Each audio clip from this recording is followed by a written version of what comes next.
If you are considering the Skull Shaver Pitbull Silver Pro SX5, or you own the Skull Shaver Silver Pro non-SX5 model and you wonder if this SX5 model is any better, then this video is likely to be useful for you. In this video I share the pros and cons of the features design of this shaver based on my experience and my views. I will also give some comparison with the Silver Pro model with this SX5 model. I shall also do a demo shave, so I'll do a shave in front of you guys so you can see how it performs. Then we'll wrap it up with some sort of feedback for you. Now just keep these two things in mind. It's kind of a disclaimer. I shouldn't have to do a disclaimer, but it's kind of a disclaimer for Skull Shaver and other head shaver companies. Now the first thing is, dedicated head shavers, electric shavers, are prone to faults. I've seen many reports of people purchasing these and them having a fault not too long after they purchase them, so they're prone to faults. So what you want really is a shaving company that is backed up with a decent returns policy, and they follow up that returns policy, they honour it rather. The second thing is, if you've not ever used the dedicated head shavers yet, you're not going to quite get a close a shave as what you will with a manual razor. People will report, and I also get it, is you get some kind of slight stubble. People call it a sandpaper feel. I know what that means. I get it where my hair recedes and then you get like a sort of sandpapery feel, but it's not major. However, it's worth noting, because if you're using a manual shave and you want a shave that close, you're not going to get it from this. So let's quickly cover the differences between the SX5 and the Silver Pro. Fortunately, the costs are not that much different. For the Silver Pro, it's $70 US, USA prices we'll use.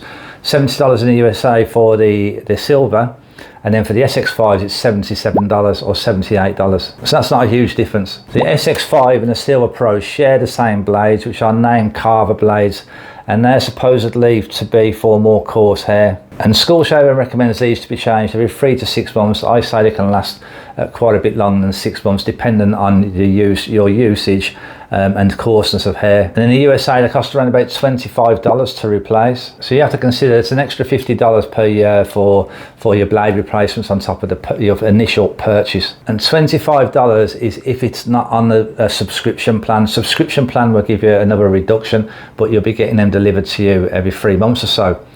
Something about the subscription plan is that when you go onto the website, if you purchase it from Skull Shaver, the box for the subscription plan will be ticked already. It'll be highlighted. So if you just click purchase, and it will look like you're getting a bit of a reduced price, you're going to start getting these carver blades sent to you, and you're going to have to make payments. And so it's worth paying attention to if you purchase on Skull Shaver, which box you've got highlighted. Click to the other box if you don't want to be subscribed to the replacement blades. I mention that because I've seen plenty of complaints, not just with Skull Shaver, but other men's grooming companies, where they're getting replacements and refills that they said they hadn't purchased. They just didn't notice when they got to the website that they're already ticked into the subscription plan. On the Skull Shaver website they have a comparison table comparing all of their head shavers, and the Silver is supposed to be IPX5 waterproof, and then the SX5 is IPX6 waterproof. So that just basically means that the SX5 is more waterproof, and it can have water at higher jet speed hitting the shaver, and it won't damage the shaver at all, but it won't leak inside it. There seems to be an error on the comparison chart, because the non-SX5 model, it states there that you get 70 minutes runtime and it's a 1000 mAh battery. But actually that's not true. In the specs, and from what I've gathered in the past, is that it's a 600 mAh battery that provides 60 minutes runtime. And in the specs, the SX5 is supposed to be a 1400 mAh battery with 70 minutes runtime. So the battery of the SX5 is somewhat of an upgrade, and that's good to have. The SX5 LED light has been slightly upgraded. In the previous model, I only had one LED light that would light up when we powered the shaver on the top of the shaver and when it was on charge, but now we get 3 LED lights. I kind of like that. I think it's a little bit more useful, because we get a kind of countdown towards when the battery is going to need to be recharged. On the sales page for the SX5, it also says it has enhanced performance compared to the previous Silver model, and this is what they say. They say the Pitbull Silver Pro SX5 takes performance to the next level. It's been upgraded with a more powerful motor, allowing it to deliver smoother and faster results compared to the previous Pitbull Silver Shaver. With enhanced blade efficiency and powerful cutting action, It glides effortlessly over your skin, reducing the time and effort required for a clean shave. I don't have the non-SX5 model with me at the moment, so it's very difficult for me to compare them side by side. But what I did do with the Skull Shaver Pitbull Gold Pro GX5 is that I put it next to a Platinum, which is exactly the same shaver head. And I did find that there seemed to be more power. It was like the motor was running faster, and it seemed slightly quicker in the shave. But I can't vouch for or against that with the Silver Pro because I just don't have that one with me. The website sales page says they have also enhanced the ergonomic design on it. However, like I said, I don't have my other Silver with me. It does not look any different at all. And when I put the Platinum next to the Gold Pro GX5, there was no difference at all, so yeah, I'm not sure about that. So that's about it for the differences between the SX5 and the previous Silver Pro. Now let's get into a bit more about the features and design. A feature I've always liked with these skull shavers is that this ability to use it in that way, holding it at the sides, so we can shave as you normally would with any other head shaver, but then also we can slide our fingers inside here and we can cup the blades between the head and the blade system. And this is really good for shaving around the back of the head area and also coming up the sides there. You'll see this in the demo shave, but it's really useful, and I've come to really like having that feature. The only thing I mentioned about the design with this that some people might not have a preference for compared to some other head shavers is that it makes the shaver quite tall. So when you're using it in the cupping design, that really doesn't matter. But if you're using it holding it shaving more this way, then it's quite tall. I've got a shaver here, Flex Series Pro. Now if you look at the height of those, they're quite different. And I have other head shavers like the Remingtons. Now the Remingtons have more of a ball kind of shape, a shape that fits in the palm a little bit better. Now this is fits in the palm a little bit better, so it's kind of, it gives a different type of grip and a better type of grip for when you're not using it in that way. It's nothing big to me, and I'm a big fan of these, the shape of these skull shavers, which is just worth mentioning. The 4 rotary blades are very comfortable when it's in use, and these all flex inwards, so it goes along with the shape of the head or the contours of the head and maintains skin contact very well. And these blades also, cutters rather, these all flex in individually as well. We can press each one in individually, so this helps to maintain skin contact as well. A feature I like having these skull shavers is we can pop the top cap open and we get a collection chamber inside the head there. Now, this is really good for collecting debris and hair, and it makes it very easy to clean out. Now on the previous models that I've had, inside this head cap, when we take it off, there is a cog in the center. Now this cog on other models, the previous models, the blade system, we was able to turn it and to remove this plastic retainer that held the 4 blades in. Now this is really important because when we remove that, we can clean each individual cutter properly, and we need to be able to do that at least once a month. If not, they will get clogged somewhat. So why that? I mean, usually it has arrows on there as well. It'll have a couple of arrows, and we can turn it left or right to be able to remove it and then fit it back in. These plus the last the Skull Shaver Pitbull Gold GX5, that didn't have that. I don't know why, whether there was an issue with them, that it hasn't been done in the manufacturing process, or they stopped that process because it was causing too much issues. I don't really know. However, it's an issue, and I really like the shaver to be able to have that. Unbox is a pretty simple kit. We get the head shaver, we get a blade cap cover, we get a USB cord, plus the plug. They even give us a plug these days with this, plus a small cleaning brush and a little bottle of oil for oiling the blades. It doesn't come with any sort of pouch. Further up the ladder of the skull shavers, like the Gold Pro GX5, that comes now with the case, the travel case that it only used to come with the Platinum. So yeah, it's basic setup. That's pretty cool for what we should expect for this, the price range of this. I'll just mention as well, this cord or the cable, it has a proprietary, I can't say that word, proprietary. It has a specific skull shaver fitting that will fit into the power port. This port actually has a little rubber section on it to protect it when it's being cleaned and gets water on there. But yeah, this cord will only, you cannot use a type C or anything like that. It has to be used with this skull shaver one. Some people would find that a bit of a disadvantage. I think there's a reason for companies using their own cords, and I think that reason might relate to some of these USB type C wires. are just not the correct type of wire. They're maybe not so protective, or there's something there. Maybe I will check that out with one of the companies and try and find out what that's all about. As it is fully waterproof, we can use it shaving wet or dry. I have used it shaving wet with some lubrication, with some lava, or soap rather, lavaed up. And yeah, I don't get much out of wet shaving. Some guys do, I don't. I prefer to dry shave with it because I don't get a better shave while shaving wet, and then I get a load of mess of it. So yeah, if you need to, then you can wet shave this very well. Manually cleaning it is very easy, apart from it, like I said earlier, is that you cannot take this retainer out, so you can't clean each individual cutter as well. But cleaning them manually, the rest of it is quite easy. So what I usually do is I pop the top cap off, I'll blow out and brush out any of the main debris that is there, put a few blobs of antibacterial soap into the cutters, a dash of water, then let it run for about 10 or 15 seconds, then give it a good rinse, and that's it. It's clean enough usually. I mean, there might be some debris caught in the corners. You sometimes get debris caught in the corners here. I'll try to get as much of that out as possible at first. If somebody's there, just get hold of a bit of a tissue, toilet tissue, and just rub it over there, and you'll be able to take that out. Then let the blade sit there for a couple of hours so they can dry out properly. Now this whole head can be removed. We can just turn it and it comes off. That's if we want to replace it and use any sort of attachments that School Shaver also sells. And it's easy to put back on. It has a certain fitting, specific fitting, and then we just turn it and it clips back on easily. Right, well that's the features out of the way. So let's grab myself a mirror and get a head shave on. Right, this is what we're starting with. I've got about 3 days of growth there.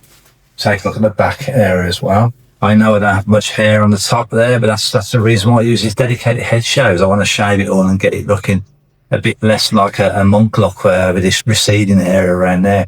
However, this is around about 3 days of growth. I wouldn't normally head shave with this shaver or any dedicated head shaves with 3 days of growth because it's just a bit too much. However, just for video purposes, I like to show that there's some hair there being taken away. It's better for me to shave with these daily or every 2 days. 3 days is a little bit too much. Over 3 days, I need to get the trimmer out. But this is what we're starting with. Let's fire it up. It's only going to take a couple of minutes or so. It's going to be pretty quick. Okay, so I'm going straight into using it in that design, the painted tint design that School Shaver has for cupping the hands in between.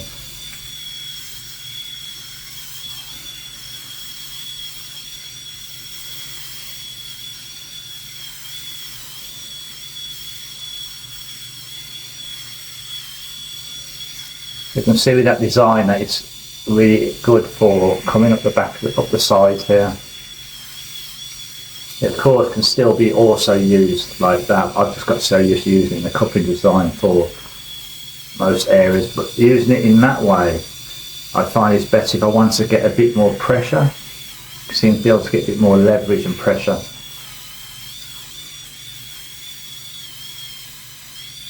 We can see the blades maintain contact with the scalp throughout the shave, but there's no overlap of blade at all.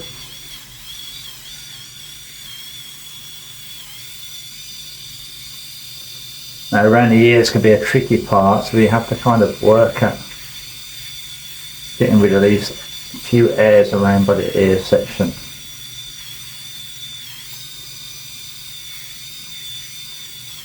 Well, that's fine.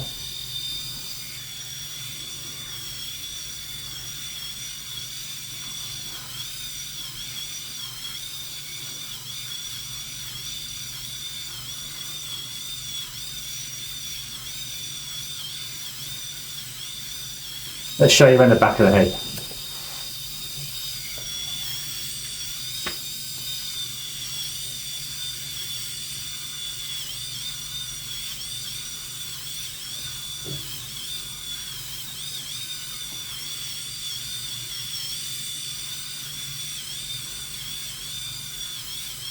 I have a kind of lump here, part of my skull, probably difficult for you guys to see. But these dedicated head shavers are the best shaves because I have in this wide blade area, and this type of shape and ergonomics is better for the back of my head. These other facial shavers, yeah, I can use them, but it's a lot more trickier shaving the back of my head, so that's what these are good for.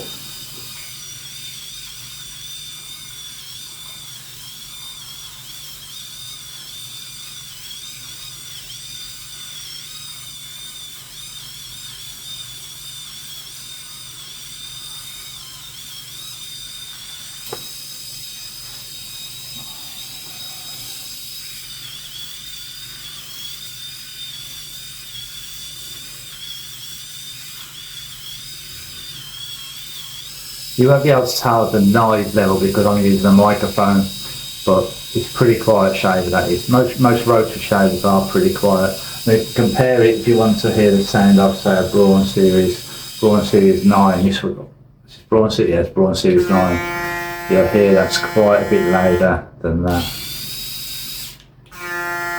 Much louder.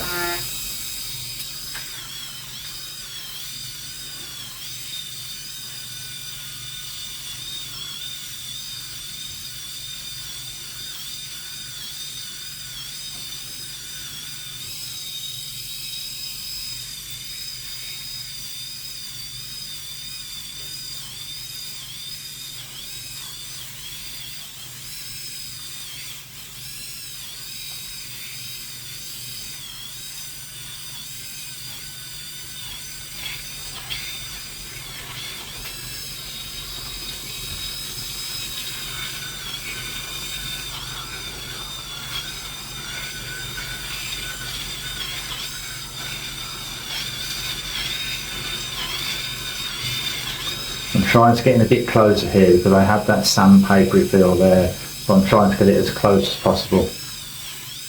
That sandpapery feel, it doesn't leave much of a kind of 5 o'clock shadow look. You know, it's just that you can feel it. But if you're one of them people that hates to feel any sign of a stubble or anything after shaving, you might not get on very well with these dedicated head shavers. They're not going to be razor close.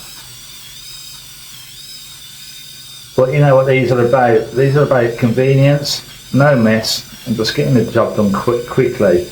And if I'm going to shave this tomorrow, I'd run over that in maybe a minute maximum. Yeah, it'd be done really quick. So I think that's about it. Job done. Yeah.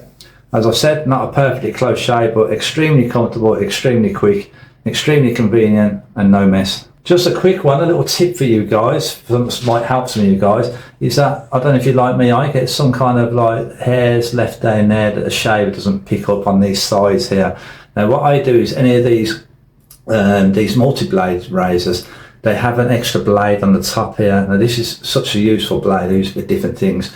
And what I do is I go over the back of the neck there. Let's see if hopefully this can show up on the video. I just quickly run over the back of my neck area, and it'll pick up some. So I don't even check there. I just quickly use this to make sure that I've removed them, because I might later on in the day I might look at them and go, oh, there's been a couple of hairs there, and I've, you know, being a bit perfectionist, I want it to look right. It's actually pretty good as well. You know, you get a few hairs there. I mean, you know, I'm not a young boy anymore, like, you know, and I get hairs that creep out of certain places. But even there as well, this can be useful just for quickly trimming that. You know, you're in a hurry and you just want to make sure you got none of these dodgy hairs lying around, growing around. It's just useful. For me, I like the additional features, having the extra bit of runtime, a better battery, you know, improved LED lights. They might only be minor, however, the price increase for this model was only an extra $8, so it kind of makes sense just to purchase this model to me. However, if you already own the Skull Shaver Pitbull Silver, the non-SX5 model, then I wouldn't really upgrade to this shaver to get a better performance shaver. That's not really what you're going to get. I'm really not happy with this cog situation. You know, this cog inside, that really should be able to be turned so it can clean the cutters properly. I'm not happy about that. I recently reviewed and videoed the Philips Head Shaver Pro. You might want to take a look at that. That shaver can also be used in the cupping design, the same as the skull shavers. But what I will do with that shaver is do a comparison, because it's kind of that Philips shave is heading towards one of my favourite head shavers. So I'm going to do a comparison between one of the skull shavers plus that Philips shaver. You'll find a bunch of links in the description below, and some of them links will be to the best head shavers roundup page on my website, shaveadvisor.com, plus the roundup on the video. There'll also be comparisons and other head shave reviews that you might find useful, plus a link to my newsletter if you want to link up to that and get a report every month of what reviews that I've done on the website, Shave Advisor, or the channel. And if you haven't subscribed as yet, guys, do hit the subscribe button. You get a notification when the video is live. Thanks for watching. Have a great day.